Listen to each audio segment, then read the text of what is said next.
तुम्हा सर्वांचं माझ्या YouTube चॅनलमध्ये पुन्हा एकदा स्वागत आहे. तर आजच्या व्हिडिओमध्ये आपण इयत्ता 6वी चा जो नवीन अभ्यासक्रम आहे, शैक्षणिक वर्ष 2026-27 मध्ये तर त्याच्यामध्ये पाठ क्रमांक 1 आहे मैत्री भूगोलाशी.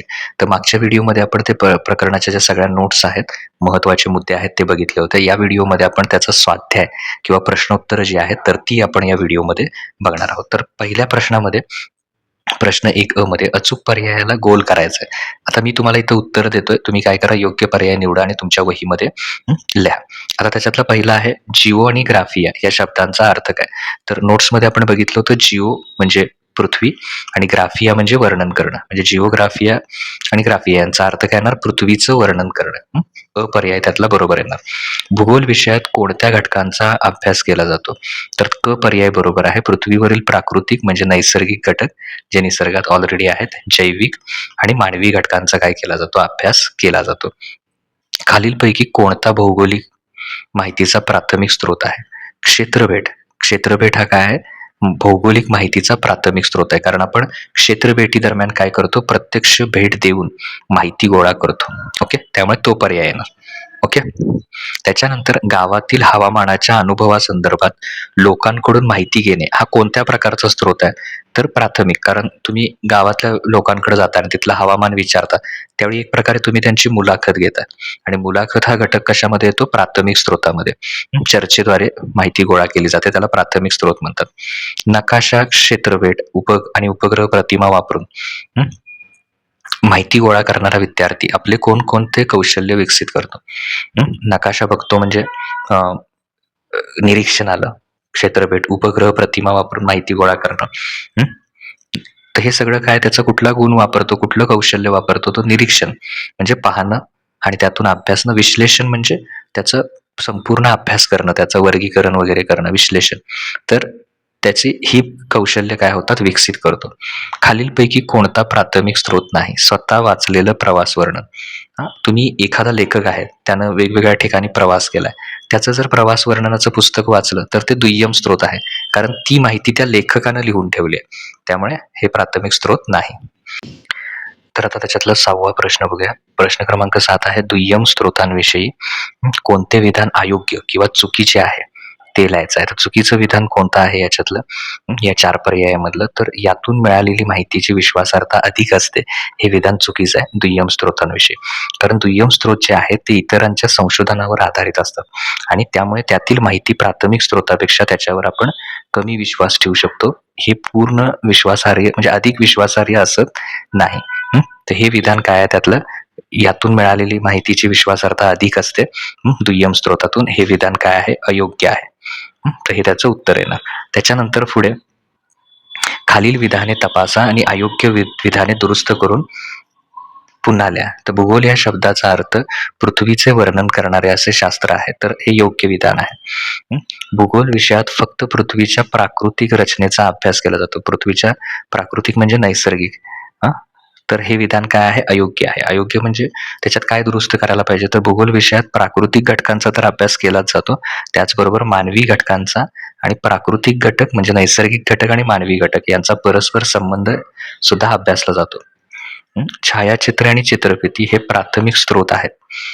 तर याच्यामध्ये हे योग्य आहे, कारण जर ते स्वतः काढलेले किंवा रेकॉर्ड केलेले असतील तर ते प्राथमिक स्रोतात येतात. संशोधन आणि शोध निबंध हे दुय्यम स्रोत आहेत.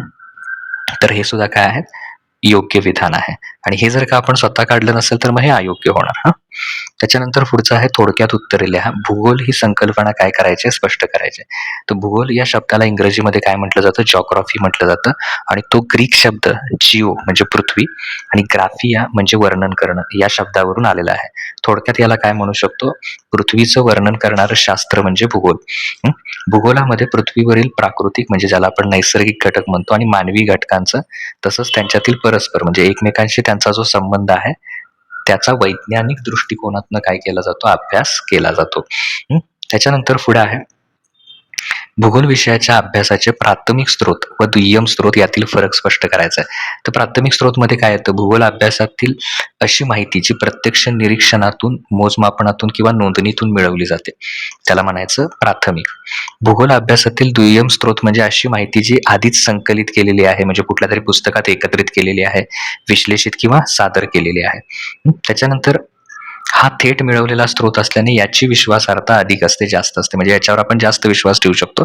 प्राथमिकच्या तुलनेत दुय्यम स्रोतांवरचा विश्वास अर्थ कमी असते किंवा तपासावी लागते. प्रत्यक्ष काम करावे लागत असल्यानं वेळ, श्रम आणि खर्च जास्त लागतो प्राथमिकमध्ये. तर दुय्यममध्ये आधीची माहिती वापरली जात असल्याने वेळ, श्रम आणि पैसा यांची काय होते, बचत होते. त्याच्यानंतर याच्यामध्ये कोण येतं, क्षेत्रभेट, मुलाखत, प्रत्यक्ष सर्वेक्षण, ड्रोन सर्वेक्षण.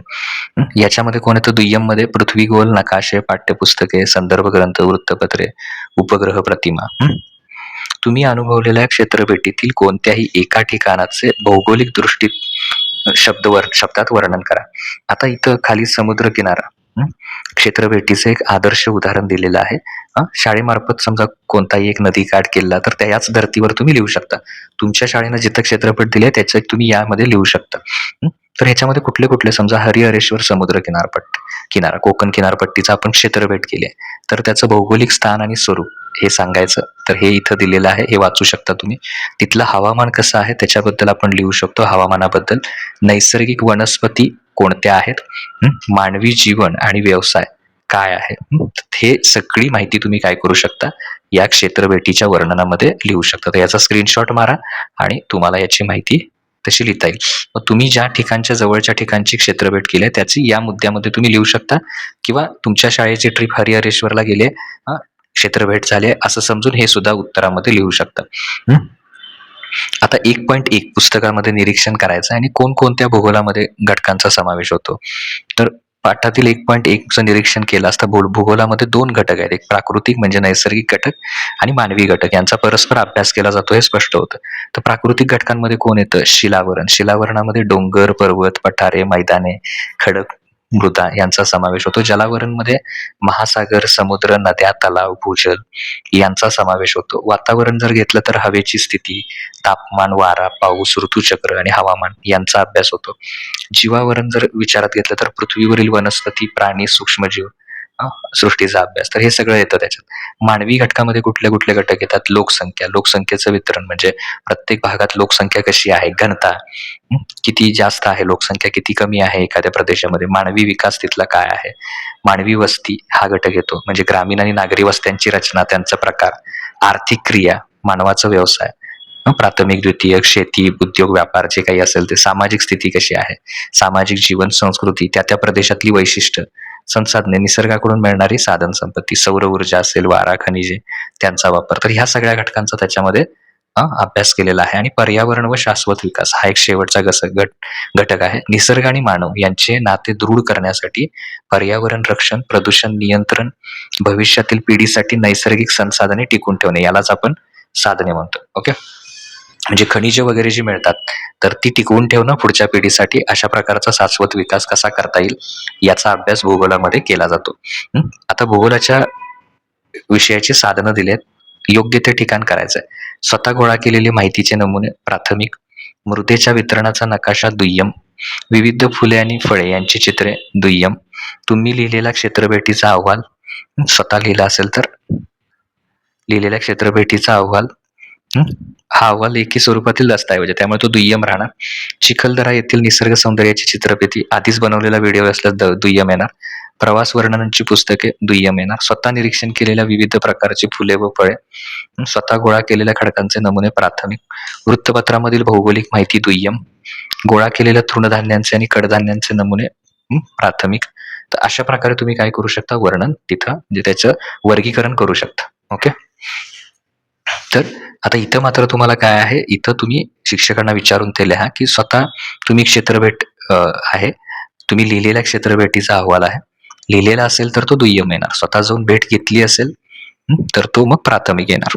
ओके, बाकी सगळं इथं मी तुम्हाला दिलेलं आहे. तर पुढच्या व्हिडिओमध्ये पुढचा जो पार्ट आहे त्याचा स्वाध्याय बघूया. थँक्यू.